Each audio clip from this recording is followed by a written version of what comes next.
오늘 성경 말씀은 고린도후서 12장 10절입니다. 오늘은 성경에서 명확하게 설명되지 않는 것들 중에 몇 가지를 살펴보겠습니다. 먼저 사도 바울의 천국 체험과 성경에서 가장 불길한 숫자 666과 에덴 동산에 대해 알아보겠습니다. 죽음 너머의 세계를 직접 목격한 사람의 말에 대해 어떻게 생각하십니까? 그들의 말을 얼마큼 믿습니까? 그것도 2000년 전 로마 제국 시대에 있었던 일을 얼마큼 믿습니까? 그런데 환상이나 꿈이 아니라 실제로 육신을 입은 채로 천국에 다녀왔다고 증언한 인물이 있습니다. 바로 사도 바울입니다.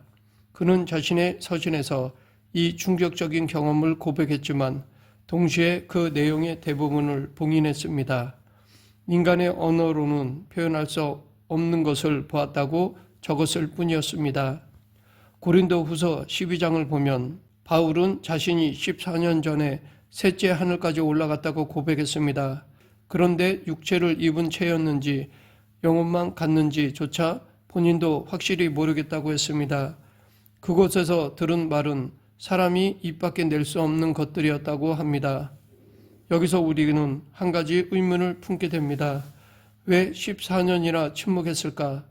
왜 이토록 엄청난 체험을 혼자만 가슴에 묻어두었을까? 바울은 평생을 복음 전파에 바친 사람이었습니다. 그런 그가 직접 천국을 보고도 그 모습을 구체적으로 전하지 않은 이유는 무엇일까? 본문을 자세히 읽어보면 답이 나옵니다. 그는 하나님께서 자신이 교만해지지 않도록 육체의 가시를 주셨다고 하였습니다. 3번이나 이 고통을 제거해 달라고 기도했지만 하나님은 허락하지 않으셨습니다. 대신 내 은혜가 내게 족하다라는 말씀만 주셨습니다. 이 대목에서 우리는 중요한 진리를 발견할 수 있습니다. 천국 체험 자체가 목적이 아니라는 것입니다. 바울에게 주어진 환상은 앞으로 감당해야 할 엄청난 고난과 핍박을 견디게 하는 영적 연료였습니다. 실제로 그는 그 이후 수많은 매를 맞고 감옥에 갇히고 돌에 맞아 거의 죽을 뻔한 경험을 여러 번 겪었습니다. 천국의 영광을 본 사람만이 이런 고통 속에서도 흔들리지 않을 수 있습니다. 셋째 하늘이라는 표현도 흥미롭습니다. 유대인들의 우주관에서 첫째 하늘은 우리가 보는 하늘, 즉 대기권을 의미합니다. 둘째 하늘은 별과 행성이 있는 우주 공간이었습니다. 그렇다면 셋째 하늘은 하나님이 계신 영적 영역을 가리킵니다. 바울은 인간이 발로 밟고 살아가는 이 땅으로부터 시작해서 물리적 우주를 넘어 영혼의 세계까지 도달했던 것입니다. 그가 본 것을 말로 표현할 수 없다는 대목은 천국의 본질에 대해 많은 것을 시사합니다. 우리가 상상하는 금이나 보석으로 된 성문 같은 물질적 묘사를 초월하는 무언가였다는 뜻입니다. 아마도 시간과 공간의 제약이 없는 차원, 하나님의 임재가 모든 것을 가득 채운 곳, 죄와 고통이 존재할 수 없는 완전한 사랑의 공간이었을 것입니다. 3차원에 갇힌 인간의 언어로 5차원 이상의 세계를 설명할 수 없었던 것입니다. 바울은 이 경험을 통해 죽음 이후의 삶이 현재 우리가 사는 삶보다 훨씬 더 실제적이라는 확신을 얻었습니다. 그래서 그는 빌립보서에서 내가 세상을 떠나 그리스도와 함께 있는 것이 훨씬 좋다고 고백할 수 있었던 것입니다. 죽음은 끝이 아니라 영원한 삶의 시작이라는 것을 그는 직접 목격했던 것입니다. 현대를 살아가는 우리에게 이 이야기가 주는 교훈은 분명합니다. 영적 체험이 아무리 놀랍고 특별해도 그것을 자랑하거나 과시하는 순간 그 의미는 퇴색된다는 것입니다. 바울처럼 겸손히 침묵하며 그 경험을 오직 자신의 믿음을 지키는 힘으로 사용할 때 진정한 가치가 드러난다는 것입니다. 다음은 성경에서 가장 불길한 숫자 666에 대해 알아보겠습니다. 666이라는 세 자리 숫자만큼 인류 역사에서 공포와 호기심을 동시에 불러일으킨 상징은 없을 것입니다. 영화의 소재이기도 하였고 음모론자들이 가장 좋아하는 주제이기도 합니다. 그런데 요한계시록에 기록된 이 숫자의 원래 의미는 과연 무엇이었을까요? 요한계시록 13장 18절에 보면 지혜가 여기 있으니 총명한 자는 그 짐승의 수를 세어보라. 그것은 사람의 수니 그의 수는 666이니라 라고 하였습니다. 여기서 핵심은 사람의 수라는 것입니다. 특정한 한 사람을 가리킨다는 뜻입니다. 고대 히브리어와 헬라어는 알파벳 자체가 숫자 기능을 했습니다. 각 글자마다 숫자 값이 있었고 이름의 철자를 모두 더하며 그 사람을 나타내는 숫자가 나왔습니다. 초대교회 시대 신학자들은 이 암호를 풀기 위해 많은 노력을 기울였습니다. 그 결과 가장 유력한 해답으로 떠오른 인물이 바로 로마 황제 네로였습니다. 히브리어로 네로 카이사르를 쓰고 각 글자의 숫자 값을 더하면 정확히 666이 나옵니다. 이것을 단순한 우연으로 보기에는 너무나 정확한 일치입니다. 네로는 AD 64년에 로마 대화재가 발생하자 그 책임을 그리스도인들에게 뒤집어 씌웠습니다. 이후 로마 제국 전역에 잔인한 박해가 시작되었습니다. 신자들을 산채로 십자가에 못 박고 짐승의 가죽을 씌워 개들에게 물어뜯기게 했습니다. 일부는 타르를 온 몸에 바르고 정원의 횃불로 사용되기도 했습니다. 요한계시록이 기록된 시기는 바로 이런 잔혹한 핍박이 절정에 달했던 때였습니다. 당시 신자들에게 666은 단순한 숫자가 아니었습니다. 그것은 지금 바로 이 순간 자신들을 죽이려는 악의 화신을 가리키는 암호였습니다. 공개적으로 황제를 비난하면 즉시 처형당했던 시대였기에 이런 상징적 표현이 필요했던 것입니다. 요한은 독자들에게 지혜 있는 자는 알아보라고 했습니다. 박해받은 신자들은 이 암호를 즉시 이해했을 것입니다. 흥미롭게도 고대 사본 중 일부는 666 대신 616으로 적혀 있습니다. 이것 역시 네로를 가리키는 또 하나의 계산법입니다. 라틴어로 네로 카이사르를 쓰면 616이 나오기 때문입니다. 이것은 666이 네로라는 주장을 더욱 강력하게 뒷받침하는 증거라고 할 수 있습니다. 그렇다면 네로가 죽은 지 2000년이 지난 지금 이 예언의 의미는 없는 것일까요? 많은 신학자들은 이것이 네로만을 가리킨다고 생각하지 않습니다. 666은 네로라는 특별한 인물을 넘어서 더 큰 의미를 담고 있다고 보기 때문입니다. 성경의 내용은 종종 이중적 성취를 보입니다. 당대에 한 번 이루어지고 미래에 다시 한 번 더 큰 규모로 성취되는 패턴입니다. 네로는 신을 자처하며 그리스도인들에게 황제 숭배를 강요했습니다. 거부하는 자는 죽음뿐이었습니다. 오늘날 우리는 어떻습니까? 직접적인 종교 박해는 줄어들었지만 다른 형태의 압력이 존재합니다. 경제 시스템, 정치 이데올로기, 기술 독재 등이 절대적 가치를 요구하며 사람들을 통제하려 합니다.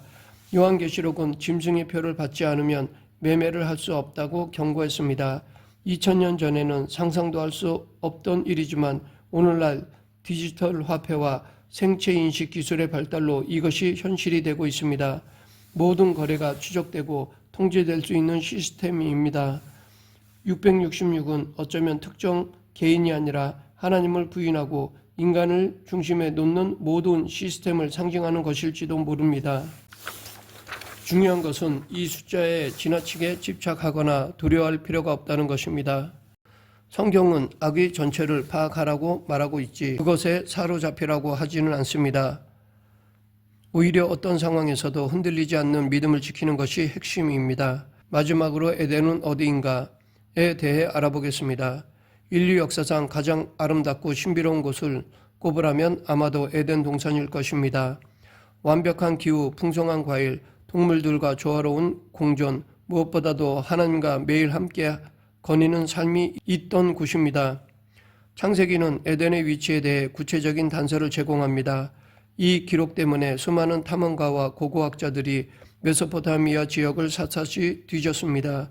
현재의 이라크 남부 지역이 가장 유력한 후보지로 거론됩니다. 두 강이 만나는 지점 근처 어딘가에 에덴이 있었을 것이라고 추정합니다. 하지만 수천 년의 세월이 흐르는 동안 지형은 완전히 바뀌었습니다. 특히 노아의 홍수가 전 지구적 사건이었다면 지표면 자체가 재편되었을 것입니다. 일부 학자들은 페르시아만 해저에 에덴의 흔적이 잠들어 있을 가능성을 제기합니다. 빙하기가 끝나고 해수면이 상승하면서 고대 문명 지역이 물에 잠겼다는 이론입니다. 실제로 해저 탐사를 통해 고대 강의 흔적이 발견되기도 했습니다. 하지만 그것이 에덴과 연결된다는 확실한 증거는 아직 없습니다. 흥미로운 점은 에덴 동산의 생명나무와 선악과 나무가 함께 있었다는 것입니다.